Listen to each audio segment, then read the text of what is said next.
The headline screams across a digital feed, sandwiched between political updates and celebrity gossip. So sad, Prince William's emotional struggle leaves royal fans in tears, USA reacts. It's a masterclass in modern algorithmic engagement, combining royalty, raw emotion, and international reaction. But beneath the clickbait veneer lies a far more compelling and complex reality. The story of a man transitioning from a grieving son and protective brother into the steadfast future of an ancient institution, all under a global microscope. This is not merely a tale of emotional struggle. It is an examination of mandated stoicism, the evolution of public expectation, and how a figure like William becomes a screen onto which millions project their own narratives of loss, duty, and family. To understand the emotional struggle is to first define its contours. For Prince William, emotion is not a private torrent, but a public currency, to be managed with the precision of a central banker. His struggles are not the fleeting moods of an individual, but the tectonic shifts of a life lived in service. They are multifaceted. 1. The architect of a new monarchy. William stands at a historical pivot. He is the heir who must bridge the visceral, media-scarred trauma of his mother's death, the tumultuous exit of his only brother, and the fading era of his grandparents, with a future demanding transparency, relevance, and sustainability. Every action, every disclosed feeling, every Instagram post from his office is a break in the edifice of the 21st century monarchy he is building. The struggle is the intellectual and emotional weight of this architectural duty, knowing that tradition must bend but not break. 2. The custodian of family trauma. The ghost of Diana, Princess of Wales, is not a specter but a living legacy. William's most public emotional moment in recent years was not about his own burdens, but about hers. His searing condemnation of the BBC over Martin Bashir's deceitful 1995 interview, which he stated directly exacerbated his parents' relationship and harmed his mother. Quote, "I would like to put on record my thanks to Martin Bashir for giving me the opportunity to ask the questions I've wanted to ask for the last 25 years, his Kensington Palace colleague stated on his behalf, a line of pure, cold fury. Here, the struggle was visible, the boy who lost his mother weaponizing his platform to defend her. It was a raw glimpse of a pain 3 decades old, yet freshly politicized. 3. The pillar amidst familial fracture. The departure of Prince Harry and Meghan, the Duchess of Sussex, from royal life, and their subsequent public disclosures, most notably in the Netflix documentary and Harry's memoir Spare, placed William in an impossibly difficult position. He is simultaneously the beloved brother Harry described in their mother's funeral procession, the arch-nemesis of tabloid narrative, and the future king who cannot engage in a public fray. Silence throughout the crisis is often misinterpreted as coldness. In reality, it is a strategic, institutionally mandated containment. The emotional struggle is the internal conflict between fraternal loyalty and sovereign duty, played out in excruciating private, while the world clamors for a tear, a flinch, a rebuttal. The modern man in an ancient role. William, with his 3 children, his vocal advocacy for mental health through the Heads Together campaign, and his visible partnership with Catherine, is modeling a new kind of royal masculinity. It is one that allows for speaking about feeling, but not necessarily for publicly having them in an unguarded way. The struggle is in the calibration, showing enough empathy to seem human, but enough restraint to seem regal. A photograph of him, jaw set, eyes ahead at the late Queen's funeral, walking behind her coffin with Harry, spoke volumes. It wasn't the absence of emotion, it was its total, disciplined channeling into the act of duty. The public saw a future king. A psychologist might see a man in a profound state of grief-induced dissociation necessary to complete the task at hand. Why America Reacts, the transatlantic projection. The USA Reacts portion of the headline is not incidental. The American relationship with British royalty is a unique paradox of post-colonial fascination. It is a love affair unburdened by the complexities of taxation, political symbolism, or lived history. Americans consume the crown as the ultimate reality drama, a blend of celebrity, history, and fairy tale, but one with real stakes. For an American audience, William's emotional struggle resonates because it's relatable yet extraordinary. Americans understand family strife, sibling rivalry, and protecting one's children from media glare. They project their own familial reconciliations and fractures onto the Windsor saga. William becomes the responsible older brother, the dutiful son, archetypes known across the country. It's a rejection of stereotypical British reserve. The American cultural ethos valorizes public emotional expression, from talk show confessions to social media vulnerability.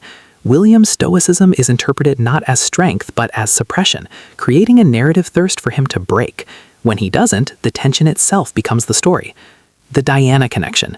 Diana's legacy is perhaps even more potent in the UK than in the UK. She was the global icon of wounded compassion. Americans who mourned her in 1997 now watch her eldest son, seeing echoes of her empathy in his homelessness work or his gentle interactions with children, and her vulnerability in his guarded eyes. They are invested in her story continuing through him. The tears of royal fans, a symbiosis of grief. Do fans literally weep? Some undoubtedly do, but the tears are better understood as a metaphor for a deep parasocial empathy. In the digital age, fandom is participatory. To be a fan is to analyze, defend, and feel alongside the object of admiration. When William appears grim-faced at a state event, or when a paparazzi shot captures him looking pensive, fan communities, predominantly online, engage in collective interpretation. They dissect his posture, the tightness of his smile, the presence or absence of Catherine by his side. They weave narratives. He's carrying so much. He's thinking of his mother today. He's worried about Harry. These narratives form of collaborative storytelling, where the fan becomes an active author in the royal drama. Their tears are the emotional output of this authorship, a proof of their investment and their perceived intimacy with the subject. The palace's dance, managing the marble and the mortal. For the institution of the monarchy, Prince William's public persona is its most critical asset. The communication strategy, therefore, is a high-wire act. The palace must carefully curate moments of humanity to balance the overwhelming majesty. This is seen in deliberate choices. The social media reveal. Photos of William and his children, often taken by Catherine, show a hands-on, modern father. The messy art projects, the soccer games, these are calculated releases of relatable content that soften the image of the future king. The targeted vulnerability. His speeches about mental health, where he discusses the trauma of air ambulance work or the importance of talking, are scripted vulnerabilities. They are authentic to his cause, but surgically deployed to define the terms of his emotional exposure. The unbreakable front. During national moments of crisis or celebration, the pandemic, the Platinum Jubilee, the funeral of Queen Elizabeth II, William is presented as the unshakable pillar. The message is clear. The monarchy is a constant, and its future head is made of resilient stuff. The emotional struggle the public senses is the friction between these two modes, the mortal man and the marble monument. We are shown both, but never the unmediated transition between them. The historical anchor, a lineage of emotional constraint. To frame William's demeanor purely as a personal struggle is to ignore the weight of history. He is the product of a lineage that famously never explains, never complains. His grandfather, Prince Philip, was the epitome of stoic duty. His grandmother, Queen Elizabeth II, mastered the art of the inscrutable smile, her personal grief and joy almost entirely sequestered from her public role. His father, King Charles III, though more openly passionate about causes, has always been meticulously formal in his emotional display as sovereign. William's apparent struggle is in part the struggle of his generation. He inherited the mandate for restraint that lives in an era that demands authenticity. He is caught between the historical motto, "I have to be seen to be believed," and the modern adage, "Show your truth to be believed in." Looking forward, the king-in-waiting's emotional blueprint. As the Prince of Wales ascends in his role, the scrutiny will only intensify. The public's hunger for the real William will grow.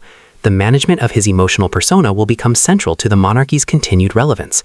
The future likely holds a continued controlled narrative. We will see more of the husband and father, carefully framed. Catherine will remain his crucial anchor in this narrative, their partnership presented as his emotional bedrock. A strategic silence on the past. He will never fully satisfy the craving for his account of the rift with Harry. His power lies in his silence, which will be framed as dignity, allowing the institution to rise above private conflict. Emotion in service of duty. His public feelings will be increasingly tied to his charitable causes and national events. Tears, if they come, will be at a memorial for fallen emergency work. In an interview about personal trials, the struggle as the story. The headline, "So Sad, Prince William's Emotional Struggle Leaves Royal Fans in Tears," is, in its reductive way, correct about one thing. The struggle is the core of the narrative. But it is not a simple sadness. It is an epic, ongoing negotiation. It is the negotiation between a man and his destiny, between a private family and a public constitution, between 1,000 years of tradition and the relentless glare of the digital present. Prince William's face, so often analyzed for cracks in its composure, has become the canvas upon which we paint our own anxieties about duty, family, and the cost of composure. The tears of fans, particularly in a reaction-driven culture like America's, are less about pity for a privileged prince and more about a cathartic release for themselves. They cry for the brother they wish would reconcile, for the son who lost his mother, for the father trying to break cycles, all archetypes that transcend monarchy. In William's mandated stoicism, they see a reflection of their own unvoiced struggles, and in his very occasional, carefully managed glimpses of vulnerability, they find permission to feel their own. His is not a struggle that will end with a tearful interview or a dramatic reconciliation. It is the permanent condition of a life lived as both a man and a symbol. And as long as the crown rests on his future head, the world will watch, interpret, and yes, sometimes weep for the man who must learn to wear it without letting the weight show.